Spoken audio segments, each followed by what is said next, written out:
ChristaProgram.com and click on the blueberry banner. Your first month free.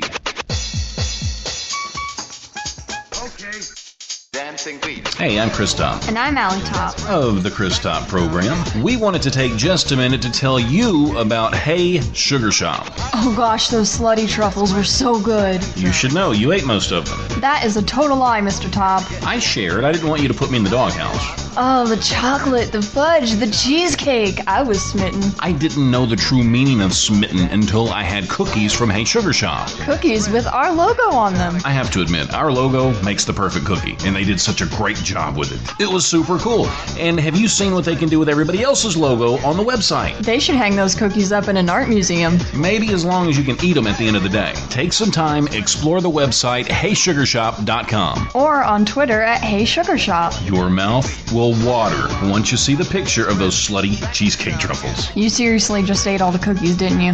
What? No, I didn't eat the cookies. What?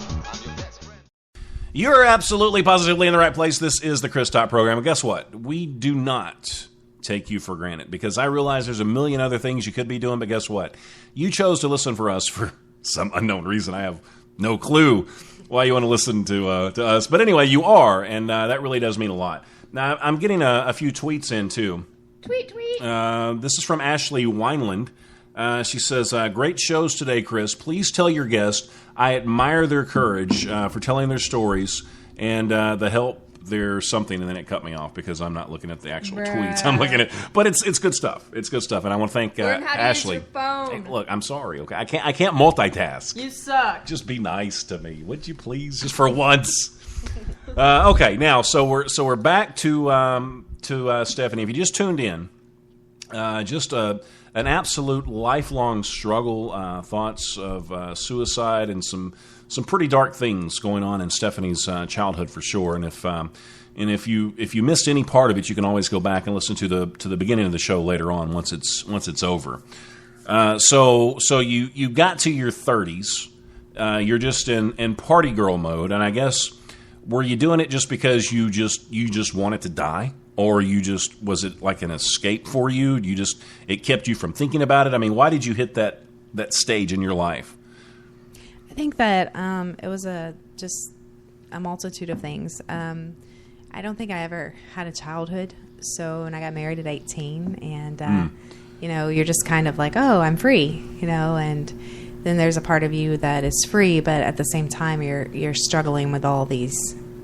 Because it really, honestly, at 30 years old, like, I don't know what I did during my marriage. But I think I just, I did have 3 small children. Mm-hmm. So I was with them constantly. And I think at 30, all of it just really hit me. And so it was a lot of the pain, and then a lot of just, I'm free. Yeah, a lot of it was just like, I need my chance, my time to party a little bit now. Because, Which I still had children, and, that was very selfish. But mm-hmm. Now, okay, So in your 30s, you were still contemplating killing yourself. So what happened? Did you just wake up one morning and say to yourself, okay, I'm not going to do this anymore. I'm going to turn my life around? Like, what's that point, or what's that little signal that you get to turn around, to make things different? No, it wasn't just, I'm just going to turn around. Mm-hmm. It was a lot of things happened in my life. I married for the second time. And that marriage was extremely abusive in every way, and very controlling. And I actually did try to kill myself during that marriage. And how old were you at that time? 37. Okay. So I actually am a walking, talking miracle. I actually was, they were going to pull the plug on me. So I had taken only 3 pills that I can remember, but I actually ended up taking over 100 prescription pills. And so you meant business that time. I meant business. Yeah. Like I was not here to live anymore. I had nothing to live for. I had actually alienated all my family. My kids weren't really talking to me at this point because my ex-husband had just really didn't want anyone in my life but him and his child, and I had allowed him to do that. So, because once again, you carry around a lot of feelings that you're unworthy, and he made me feel that way a lot. Mm-hmm. So, I mean, was he aware of your childhood? I mean, was he Yes. using, I guess, maybe those weaknesses to Yes, manipulate definitely. you? Or? Yeah. Okay. Yeah. That's really disgusting. And it was really disgusting. And I journaled a lot to try to relieve, because I do a lot of writing, and I relieve. You're a things great writing. writer, by the way. Thank you. I totally get lost in your stuff, and And I want to hear more. It's very. Thank you. You Yeah. put me in like suspense. It's like, Oh. yeah, and I can relate to it because I mean I think part of the reason we do our show it's for therapy, and I guess that's why you write as well. Yeah, I do for therapy, and that's what I did when I was with him. And he used a lot of those things against me. I mean, because journals are private. Journals are things that you don't read. I mean, my daughter has one. I don't go in and read hers, even though I'm her mother. I mean, if I felt the need to, yeah, definitely. If it was to save her life, I would. But it's just a private thing, and he read mine, and those things there were a lot of things that he did that were, things you shouldn't do. But I think when you struggle with suicide, it's your own demons. It has something to do with you. It's nothing to do with anyone else. It's between, it's you. It's what you feel inside, and you're the one that has to struggle with it. I mean, you're the one that makes it better or makes it worse. I mean, you're in control, of your own mind. I mean, we do not realize how in control we are of our own minds, but we really are. I believe depression's real. Don't get me wrong. There are people that struggle with depression. I am one of those people, but I'm an overcomer of that. Thank you, because there's something bigger than me, that helps me through that. My faith helps me through that. But there are some people out there that struggle with it, and it is a real thing. And and when I see people like that, it hurts my heart because it's a real thing. But yeah, at 37, I took over 100 prescription pills. Wow. And they did not expect me to wake up. So, How long were you, I guess, out of it? Well, I was an organ donor, so they don't allow you to be out of it too long before they, I think for a couple of days I was out of it. And then on the second day, they told my, at that time, husband that he needed to call my children in and whatever family I had because they were going to pull the plug. There was nothing, basically they could do for me. I was done. But God had different plans for me. And, before my children got there, I woke up with a vengeance. I had no idea where I was, no idea how I got there, no idea I had taken 100 pills. So you didn't remember any of that? None of it. Wow. No, I remember taking 3. I still don't remember to this day taking 100. I wrote notes. I did everything. I don't remember anything. So you wrote an actual suicide note? I wrote one to all the people I care about and people I don't. So some people that I wanted to tell you how I felt about you. Yeah. I let it all out. When I was going down. Oh my goodness. Do you still have those notes, or is No, that... he had them. Yeah. That's a part of our nasty divorce. So you woke up and then you were told that you tried to kill yourself. I mean, what was going through your mind at that point? I couldn't believe I did that. I was like, Yeah. really? I really went through it. I would never try to hurt myself. It was just Right. Seriously?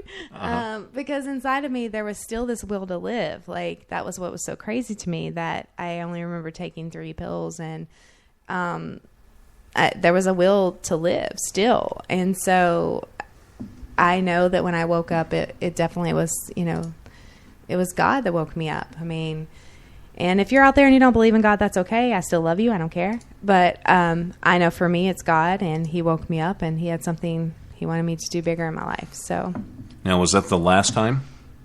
yes. Okay, so, and that's going to bring me to Martin's question. I mean, that's the last time you actually attempted it, but I mean... That's the last time I actually attempted it, but that was not the last time that I thought about it. So you did still struggle with it after that? Yes. Or you do still struggle with it? I do not now. Okay. I'm okay with that now. Okay. But right after that, I was still married a month later. I was going through a divorce and some other things that I don't really want to get into yet publicly. But I was going through some things and with my husband, and those things are what led me down a really, really bad path. And I drank a lot. So I didn't care if I lived or died at that point. For about 8 months, I struggled heavily with it and really wanted to die. And I didn't understand why God wouldn't take my life, because I wasn't about to cut myself or anything. I'm not going down like that. It's, but, It's gotta be. but I mean, it's not funny, but it's just that I still had such a will to live, I guess, inside. But yeah, I still struggled with it constantly. I think it was more of the unworthiness. It wasn't just, wanting to die. I wasn't feeling worthy of anyone loving me. So it was more of that, and being in such intense pain, because you don't understand until you've been a depressed person or been in that type of mode. I mean, you don't understand how it feels. And to have someone to be so abusive to you, because he was for, such a long time. And my history had been that way. I'd been abused, as a child.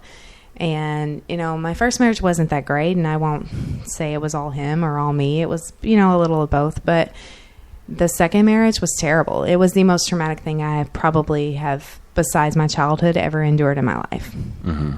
And that took me to a place that I never want to be again. And I won't be again, ever. So, if you had a chance to go back in time and see him with the 5-year-old version of yourself, what would you do? See who? Which one? Your stepfather. I would have probably ran right straight to my grandparents and told them. Mm-hmm. So even given that opportunity, it's hypothetical, you would still be nervous about it. You would still feel afraid. I would still be nervous. Honestly, this sounds really weird, but I probably wouldn't change anything that happened to me. Mm-hmm. Because it's made me who I am today, and it's made me the person I am, and I'm a strong person.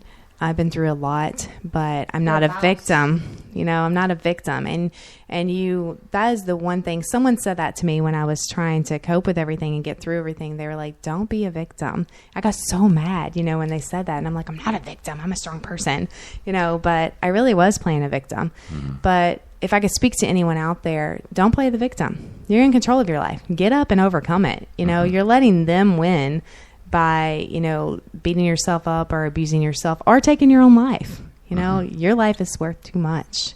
Sure. So my life is worth way more than his. I'm sorry, mm-hmm. but it is, mm-hmm. And I love myself. So, and it took me a long time to say that, a long time to love myself, and a long time to learn how to do that. But I do.